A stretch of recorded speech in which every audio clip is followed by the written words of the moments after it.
रूस की बात मानकर और अमेरिका की बात नहीं मानकर भारत ने सबसे अच्छा काम किया, नहीं तो आज भारत बुरी तरीके से फंस जाता। तो वहीं दूसरी तरफ चीन में हुआ प्लेन क्रैश, लेकिन भारत ने अपने देश में कौन सी चेतावनी जारी कर दी है? क्या अमेरिका पे शक की सुई जो चीनी लोगों की घूम रही है उसका असर भारत पे पड़ा है? भारत सरकार ने बहुत बड़ा आदेश दिया है। जानेंगे क्या कुछ चल रहा है जियोपॉलिटिक्स में। हर रोज कुछ न कुछ बदलाव आते जा रहे हैं। जानेंगे इन खबरों को विस्तार से। भारत ने अमेरिका की बात को नहीं मानते हुए रूस के साथ तेल का व्यापार शुरू कर दिया। रूस भारत को तेल डिस्काउंटेड प्राइस पर दे रहा था और उस समय अमेरिका ने ये कहा कि अभी तो चीन में लॉकडाउन वगैरह चल रहे हैं, जिसकी वजह से प्रति बैरल पहले से ही दाम गिर कर आ गए हैं, करीब 95 और 100 के आसपास हैं। तो ऐसे में भारत को जरूरत नहीं थी कि रूस के तेल को खरीदना।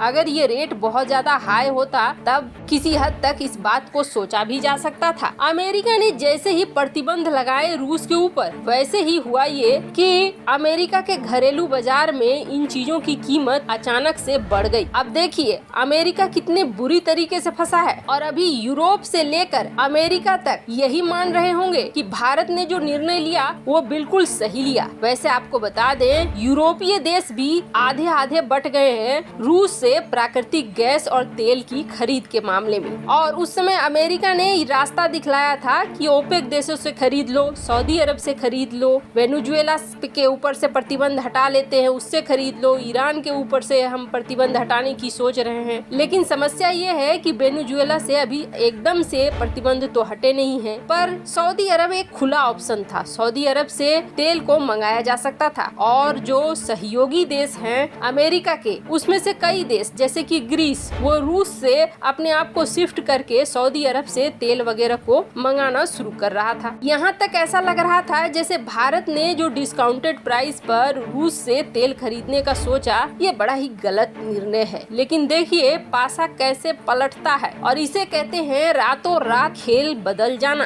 $95 में जो तेल था वो तेल की कीमत अचानक से बढ़ने लगती है। अब ये अचानक से क्यों बढ़ रही है? जब सऊदी अरब से बात की गई तो सऊदी अरब ने कर दिया खुलासा। यमन विद्रोही अब मिसाइलों का कर रहे हैं लगातार इस्तेमाल। आपको बता दे यहाँ पर भी अमेरिका का रोल है। अमेरिका ने अपने थर्ड डिफेंस सिस्टम से लेकर जितने बेहतरीन डिफेंस सिस्टम दिए थे सऊदी अरब को, सबको ले लिया है वापस। अब इसे चीन से युद्ध की तैयारी में या रूस के साथ युद्ध की तैयारी में, किसी भी तैयारी में हो, सऊदी अरब से वापस ले लिया। अब असर ये हो रहा है कि यमन विद्रोही लगातार निशाना बना रहे हैं, मिसाइलों को ठोक रहे हैं और ज्यादातर ये निशाना बना रहे हैं तेल के डिपो को, तेल रिफाइनरी को। और इसकी वजह से ये समस्या हो रही है कि तेल की रिफाइनरी को बचाना सऊदी अरब के लिए मुश्किल हो रहा है। बहुत मुश्किल से तेल की सप्लाई चेन को सऊदी अरब बना कर रख रहा है। अभी जो कीमतें बढ़ रही हैं वो तो बस शुरुआत है।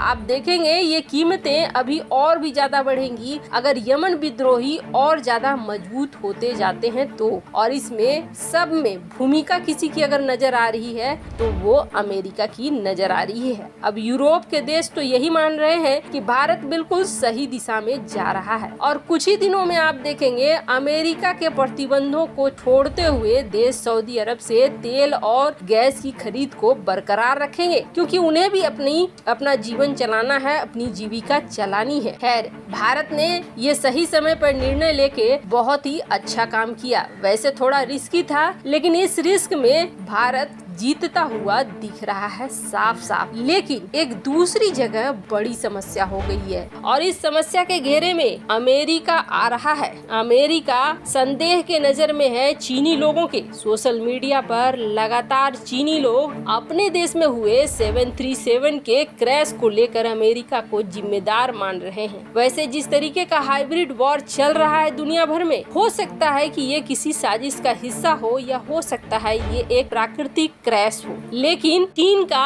रख रखाव और चीन का रिकॉर्ड है, चीन बहुत कम क्रैश वगैरह प्लेन का होने देता है, वहाँ काफी सावधानियां बरती जाती है। पर ये एक ऐसी घटना हो गई है जिस घटना को लेकर कई तरह के सवाल पैदा हो गए हैं। जैसा कि हमने आपको अपनी पिछली खबर में बताया था, बोइंग और एयरबस ये दो कंपनियां ही हैं जो दुनिया भर में सप्लाई करती हैं विमानों का। और ऐसे में चीन में जो ये क्रैश हुआ, इसके लिए जांच टीम बिठाई गई है। मात्र 2 मिनट में ये विमान 30,000 फीट नीचे आ जाती है और इसमें कोई भी बचता नहीं है। एक तो 20 घंटे बाद भी कोई शख्स मिल नहीं पाया। उसके बाद जो रिपोर्टें आ रही हैं, वो रिपोर्टें ये कह रही हैं कि कोई भी नहीं बचा। अब शुरू होता है कि चीनी राष्ट्रपति को सदमा लगता है। वो कहते हैं इसके जांच की जरूरत है। भारत के तरफ से, कई देशों की तरफ से संवेदनाएं आती हैं, लेकिन जो टाइमिंग है वो टाइमिंग बहुत ही गलत है। ऐसे में 737 को लेकर कई तरह की बातें सामने आने लगी है। आपको बता दें, पहले चीन और भारत दोनों ही 737 के इस्तेमाल पर बैन लगा चुके हैं। 737 एक समय बहुत ज्यादा क्रैश हो रहा था, इसे उड़ता हुआ कॉफिन भी कहा जा रहा था। और इस मामले में 1990 में लगे थे बैन कि इनके विमानों का इस्तेमाल नहीं होगा, पर वो था 737 मैक्स वेरिएंट। पर बाद में दोनों ही देशों को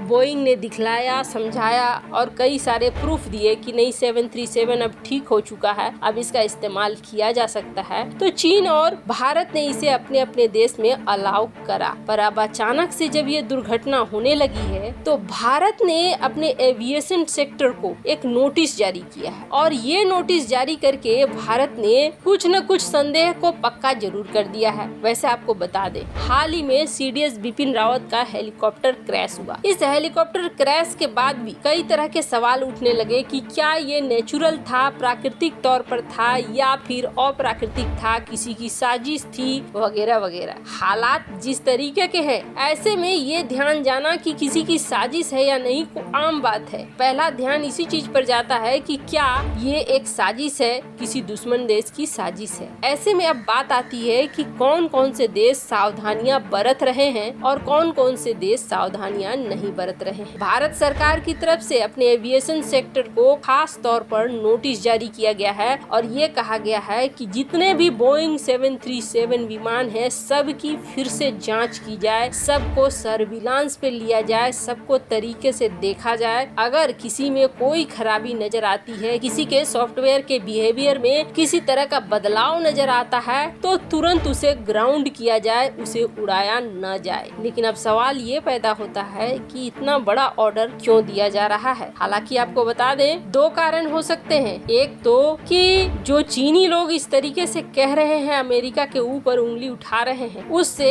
अब एक संदेह पैदा हो रहा है, जिसकी वजह से सारी चीजों को फिर से जांचा जा रहा है। वहीं दूसरी तरफ भारत सरकार को भी ऐसा लग रहा है कि कहीं बोइंग 737 में इतने सालों बाद कोई खराबी तो नहीं आ गई है, और जैसा हादसा चीन में हुआ है, कहीं वैसा ही हादसा हमारे साथ न हो जाए। इससे पहले हमें इनको फिर से जांच लेना चाहिए, देख लेना चाहिए। वैसे भारत सरकार का ये निर्णय बिल्कुल सही है। वैसे इस मामले में आपकी क्या राय है, कमेंट कर जरूर बताएं। जल्द मिलते हैं अगले वीडियो में नई खबर के साथ।